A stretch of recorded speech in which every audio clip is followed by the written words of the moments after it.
जो इतना महिमा मंडित किए हैं वो आपका बड़प्पन है, आपकी महानता है।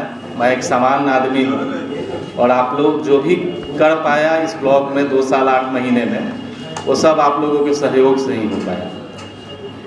दूसरी चीज़ है कि सबसे पहले हमारे मित्र श्री योगेंद्र जी का इस ब्लॉक प्रखंड में स्वागत है, तथा श्री राजदेव यादव जी जो आज अभी सेवानिवृत्त हुए हैं 28 फरवरी को, उनका भी हम उज्जवल भविष्य, उनका अच्छा स्वास्थ्य हो, उनके सभी परिवार में सभी लोग अच्छे से रहें, इसकी भी हम कामना करते हैं। इस मंच का संचालन कर रहे हिमांशु जी, मंच पर उपस्थित प्रमुख प्रतिनिधि अशोक जी, उप प्रमुख गया बाबू, मुखिया संघ के अध्यक्ष रामजी बाबू, बीपीआरओ साहब, सीओ साहब, ब्रिजमोहन जी, सत्येंद्र बाबू, बुलबुल जी, भोरी मुखिया जी, रूपसपुर मुखिया जी, छठवां मुखिया जी, पुलेंदु जी, मखदूमपुर पंचायत के मुखिया जी, शंभू जी, रंजय जी, हाँ अच्छा चलेंगे धीरे धीरे, मन्ना मुखिया जी, सुनील जी, साधु जी, सभी स्वच्छताग्रही, सभी पंचायत सचिव, शर्मा जी, राकेश जी, सभी ऑपरेटर, रविकेश जो बहुत हमको मदद किया, श्यामाकांत जी, आशुतोष जी, पलूहर मुखिया प्रतिनिधि, उसके बाद और भी पीछे हैं सभी लोग, नाम सभी लोगों, मेरे जितने भी कर्मी हैं प्रखंड के, बड़ा बाबू, प्रखंड ना जी, अगर हमसे कभी भी कोई आप लोगों से किसी बात से अगर आप लोग को कष्ट हुआ है तो उसके लिए मैं क्षमा मांगता हूँ, मैं उसके लिए क्षमा प्रार्थी हूँ। लेकिन बहुत तनाव रहता है, कभी कभी इतना प्रेशर रहता है कि हम भी नहीं बोलेंगे, नहीं करेंगे तो आप लोग थोड़ा रिस्पॉन्स कैसे लीजिएगा, तो उसके लिए मैं क्षमा मांगता हूँ फिर से दोबारा। देखिए, अभी 10 साल 8 महीना लगभग हम प्रखंड विकास पदाधिकारी के पद पर रहे हैं।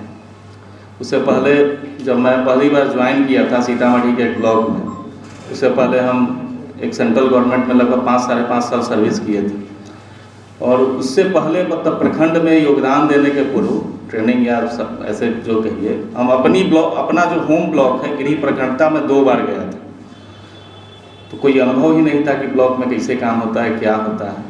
तो जिस ब्लॉक में मैं योगदान दिया वो 33 पंचायत का ब्लॉक था, और योगदान दिया और उसके बाद तुरंत पैक्स का चुनाव था। हमको कुछ पता आता, कुछ जानते ही नहीं थे कि ब्लॉक में कैसे क्या होता है, कैसे पब्लिक से कैसे बोलना है, क्या जनप्रतिनिधि का कैसे करना है। तो और उसी समय जिस दिन ज्वाइन किए थे संयोग से उसी दिन डीएम का कोऑर्डिनेशन मीटिंग था, तो गए तो इतना प्रखंड विकास पदाधिकारी के तौर पे जब हम लोग आए थे तो मैनुअल कामों से ज़्यादा होता था, अब तो सब बहुत आसान हो गया है काम। तो लगभग सारे पदाधिकारी लोग बैठे थे, सभी पदाधिकारी को कहा जाता था ये कर लीजिए, वो कर लीजिए, और सब बोला गया कि सबसे अंत में वीडियो जाएंगे, क्योंकि सभी से रिलेटेड काम वीडियो के पास था। तो लगा कि भाई तो हम काम ही नहीं कर पाएंगे, हमसे होगा ही नहीं, सराहना मिल रही। तो अभी जो मैं सोच रहा था वो कि अभी लगभग वीडियो के तौर पे 28 फरवरी को मेरा अंतिम दिन था, तो एक सिनेमा में फ्लैशबैक नहीं होता है, उसी फ्लैशबैक में मैं चला गया था कि किस किस ब्लॉक में कैसे रहें, कैसे कैसे काम किए। तो राहुल सांकृत्यायन ने अपनी जीवनी लिखी है, 4 खंडों में जीवनी है, अगर जो साहित्यिक रुचि के आदमी उनको ज़रूर पढ़नी चाहिए। उसका नाम उन्होंने दिया है मेरी जीवन यात्रा। तो ये भी है, आप जो भी काम कर रहे हैं, कोई शिक्षक हैं, कोई पदाधिकारी हैं, कोई पंचायत सचिव हैं, कोई कर्मी हैं, कोई आम आदमी है, कोई पत्रकार है, वो एक जीवन यात्रा है, और उस जीवन यात्रा आपको एक अनुभव देता है, और उस अनुभव से जो आप सीखते हैं वो किसी विश्वविद्यालय में या किसी स्कूल में आपको नहीं पढ़ाया जा सकता है। तो प्रखंड विकास पदाधिकारी का मैं जब योगदान दिया था उस दिन मैं बहुत घबराया हुआ था, लेकिन आज 10 साल 8 महीने के बाद मैं ईश्वर को धन्यवाद देता हूँ कि मुझे प्रखंड विकास पदाधिकारी के तौर पर सेवा करने का मौका दिया।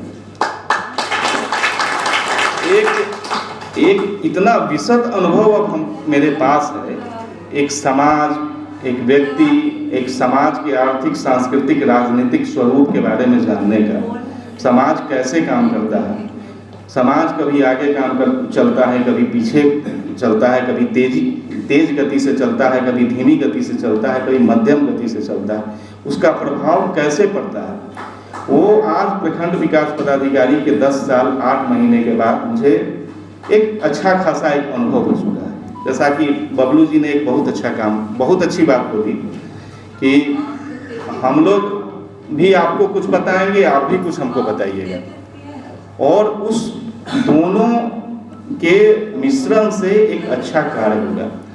मुझे नामवर सिंह की एक बहुत चर्चित किताब है जिसमें उन्होंने कहा है कि जो लोक है, लोक और शास्त्र के बीच में हमेशा द्वंद्व चलता है। लोक मतलब एक समान आदमी, जिसमें अनपढ़ महिला है, इसमें एक किसान है, इसमें एक मजदूर है, और शास्त्र यानी कि एलीट क्लास, जिसमें पदाधिकारी हैं, वकील हैं, डॉक्टर हैं। तो एक समान तौर पे लगता है कि जो एलीट वर्ग है वो लोक को, पब्लिक को समझा रहा है, लेकिन ऐसा नहीं है। लोक है वो शास्त्र को गाइड करता है। उस किताब का नाम है दूसरी परंपरा का खोज। उन्होंने एक नया थ्योरी दिया था, वो बोले भी कि मेरी जीवन की सबसे महत्वपूर्ण किताब यही है, दूसरी परंपरा की खोज। तो प्रखंड विकास पदाधिकारी के तौर पे सेवा करने के बाद, पहले हम लोग को लगता था कितना पढ़ के आए हैं, बीपीएससी उस समय कंप्लीट करके आए हैं, ये पढ़े हैं, वो पढ़े हैं, पीएचडी किए हैं, लेकिन जब आज इस मकाम पर हम पहुँचे हैं तो लगता है कि हम लोग कुछ नहीं जानते थे।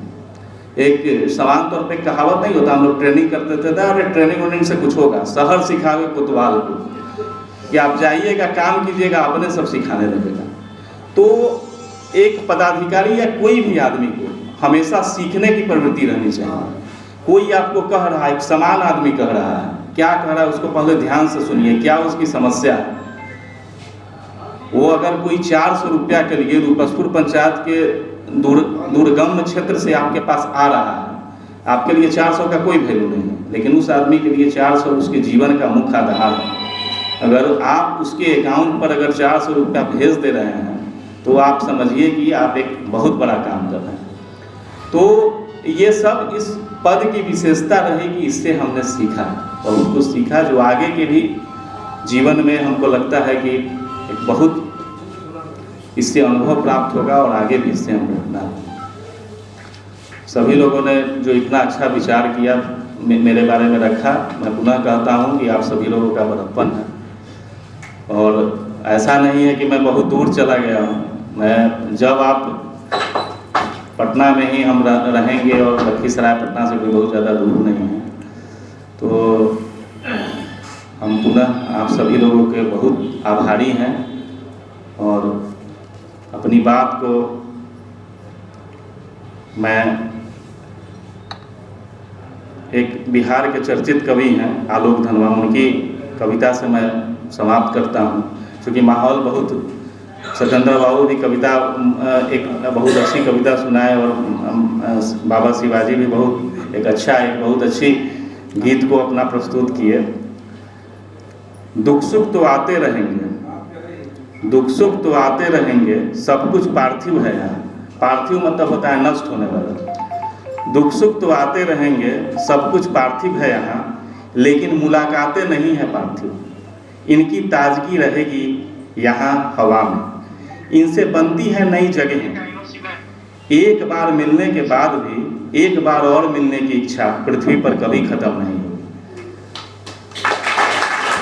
तो ऐसा नहीं है कि हम मतलब बहुत दूर जा रहे हैं या आपसे, अब तो और व्हाट्सएप का ज़माना है, फेसबुक का ज़माना है, फ़ोन का ज़माना है, आप हमेशा संपर्क में रहिए। और फिर बशीर बद्र की एक शेर है कि चरागों को आँखों में महफूज रखना, बहुत दूर तक रात ही रात होगी।